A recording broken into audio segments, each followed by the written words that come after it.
का लाभ देते थे, बेसिर पैर की बातें करते। ये समाजवादी पार्टी के लोग जो मुद्दा विहीन है, फर्जी मुद्दे उठाते, जैसे इनका फर्जी पीडीएफ वैसे इनके फर्जी मुद्दे। गलत बात है, आप खुद कुछ भी बोलेंगे।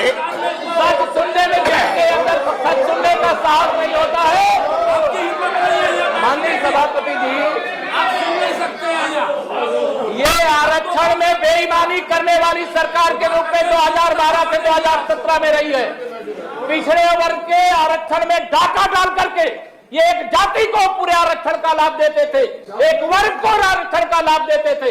आज हम पारदर्शिता के साथ काम कर रहे हैं, ये इनको बर्दाश्त नहीं हो रहा है।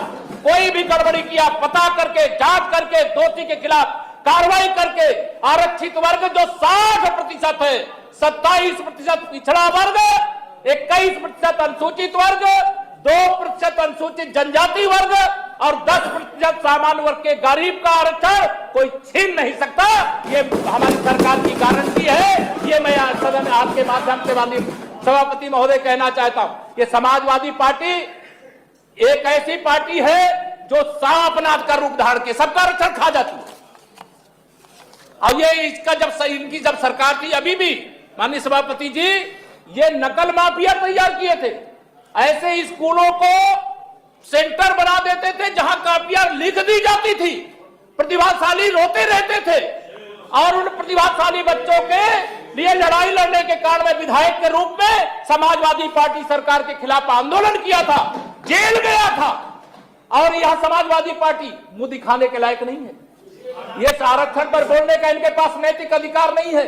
ये जातिवादी, परिवारवादी और तुष्टीकरण करने वाली राजनीति इनका मुख्य आचरण रहा है। इसलिए माननीय सभापति महोदय, ये मीठा मीठा गप करना चाहते हैं। भारतीय जनता पार्टी के खिलाफ इनके पास कोई मुद्दा नहीं है। जब मुद्दा नहीं होता है तो बेसिर पैर की बातें करते हैं। सदन में सुनने का साहस नहीं होता, अपनी बातें कहने के बाद सदन छोड़ करके भाग जाते हैं। मैं माननीय सभापति जी आपके माध्यम से ये कहना चाहता हूं और विश्वास दिलाना चाहता हूं, हमारी सरकार में एक भी पद की आरक्षण के श्रेणी में आने वाले की चोरी नहीं होने दी जाएगी, गड़बड़ी नहीं होने दी जाएगी। ये मैं आपके माध्यम से पूरे प्रदेश की जनता को आश्वासन देना चाहता हूं। और जो भी गड़बड़ी करने, जैसे आरक्षण का विज्ञापन प्रकाशित हुआ, इनको तो पता भी नहीं था। माननीय मुख्यमंत्री जी की अध्यक्षता में बैठक हो चुकी है, कड़े निर्देश दिए गए हैं गलत विज्ञापन प्रकाशित करने वालों के खिलाफ और उसकी जांच करके कार्रवाई करने के लिए कहा गया।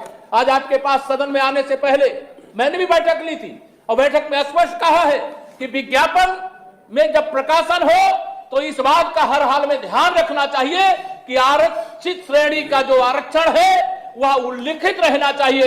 ये समाजवादी पार्टी के लोग जो मुद्दा विहीन है, फर्जी मुद्दे उठाते हैं, जैसे इनका फर्जी पीडीएफ वैसे इनके फर्जी मुद्दे।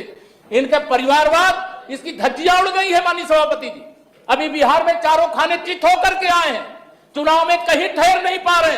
2024 के लोकसभा चुनाव में थोड़ा इनको झूठ बोल करके जो सफलता मिल गई, संविधान खत्म हो जाएगा। अरे संविधान खत्म करने वालों के साथ तो समाजवादी पार्टी खड़ी है और समाजवादी पार्टी संविधान सुरक्षित है, आरक्षण सुरक्षित है, उसका मुद्दा बना करके जो जीते, उस मुद्दे का सच जब देश की जनता को मालूम हुआ तो हरियाणा में प्रचंड बहुमत से भारतीय जनता पार्टी की माननीय सभापति जी सरकार बनी।